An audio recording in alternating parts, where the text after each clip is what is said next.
Mr. Chairman, thank you. Your testimony to this committee today has been clear that Taiwan, this small island of 23 million people in a robust democracy, is an engine of innovation and creativity, and that the competition for the 21st century centrally rests on the advanced semiconductors that drive artificial intelligence that are uniquely made on Taiwan. While in a bipartisan way, we have worked to invest in reshoring advanced semiconductor manufacturing in the United States, we're not there yet. And were the PRC to gain total control of Taiwan, the results for our national security and our economy would be catastrophic.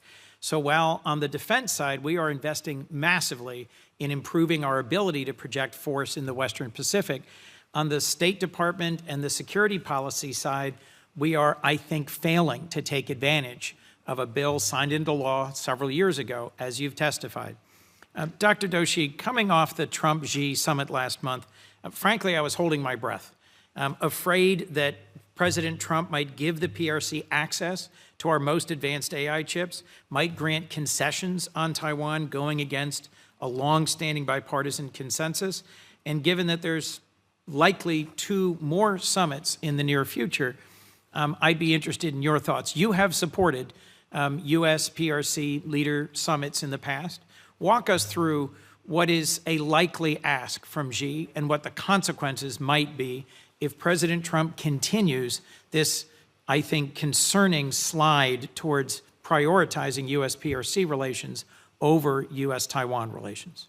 Well, thank you for the question, Senator Coons. I did have the great privilege of preparing several summits for President Biden, including his meeting with President Xi in Bali in 2022 and in Woodside, California in 2023, along with virtual meetings and phone calls. I will tell you one personal thing that I think you'll find interesting.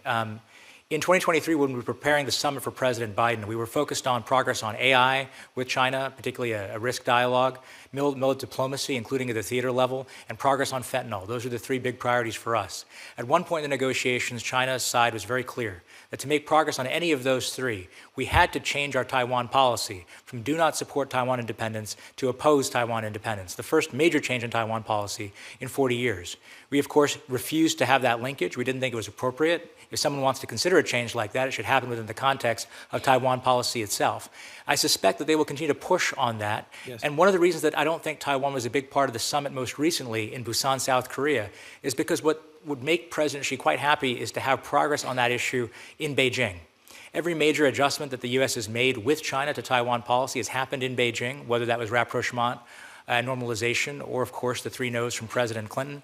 And they'd like to be able to complete that with a hat trick in April next year. So I think it's not wise for us to let Taiwan policy be linked to other issues. Actually, it's not wise for either side. It's not wise for China either, because it creates further risks for them too.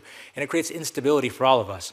On the question, Senator, of chip controls, I am concerned about the possibility of us exporting our very best chips to China for one very simple reason. You look at the industrial competition between the U.S. and China, and they are 2 times our manufacturing, 2 times our power generation, 3 times our car production, 11 times our steel production, and 20 times our cement production. That's not taking into account all the other high-end advantages that they have. Our biggest singular advantage is simply that we are the leaders in AI compute. We've got that, they don't. And it is the reason we are ahead in AI right now. So to give up that lead at a time when we have other areas that we've got to fix seems to me to be premature, especially because AI can help us with reindustrialization. Do you think we should legislatively adopt a ban on export to the PRC of chips above the H20 NVIDIA level? I think one of the problems right now is that China has our number on rare earth minerals and magnets. And President Trump was a bit backed into a corner because if he wanted to push hard on that issue, we would reach for rare earth minerals and magnets again, and they could threaten a significant portion of our GDP. I personally favor the GAIN Act because I believe that it's important for us to prioritize the sales of our most advanced semiconductors to U.S. companies and maybe allies and partners before China. And let's be frank, there is a finite amount of this stuff that can be made in Taiwan's fabs. So any chip that doesn't go to the United States and goes instead to China is one fewer chip available to American AI companies. If I might, Mr. Chairman, ask one last question. It seems to me from a recent bipartisan delegation trip to Australia and recent meetings with the Australian Prime Minister, we have right in front of us the possibility of U.S. partnership with Australia, with Canada, with Norway to secure these critical, in particular, germanium and gallium. Right. Why would we not accelerate our partnership to mine and develop those so that we take away this critical vulnerability to the PRC?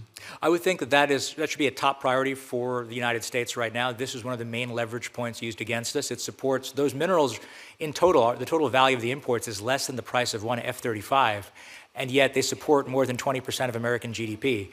So we need to find a way to fix it. There are all kinds of innovative technologies being developed in the United States too, including at the University of Texas, like new methods of filtration that don't involve chemicals. Here's the bottom line. If we did an Operation Warp Speed for critical minerals, we could solve this problem, and we just have to do it.